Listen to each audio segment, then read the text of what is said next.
Библиотека села Жартас принимает эстафету челлендж от библиотеки села Юбилейный, посвященная 150-летию Ахмета Байтұрсынова. Ахмет Байтұрсынұлы досқа хат. Қырағы қиға жазбайсың қарамай, қажымас қашып шыққан көкпарымай. Үйірген өлкесіне өгей сүйіп, шығармақ қыр басына іңкәрімай. Жарқырап жақсылықтың танатпай тұр, түнірген төбемізден бұлт арылмай. Көк еттік көн теріліп, көңілген қалып, сықса да шыдамай бер жұрт жырылмай. Кім білір, ел еңбегін сезіп жатыр, кім шыдап жолдастыққа төзіп жатыр. Сасық ми, салқын жүрек сансыздары, алаңсыз ақ маңғызап сезіп жатыр.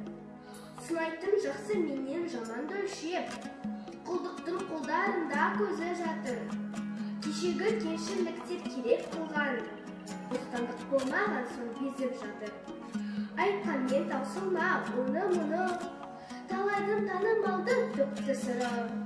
Жансақсын көңілменен жақында аз, көбінің іші салқын сырты жылы.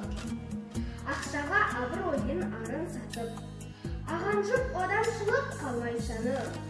Жаны ашып шыққан жігіт қарай ма, жаны мал шаққан мал болдың қылы. Библиотека села Жартас передает эстафету челлендж библиотеки села Совет.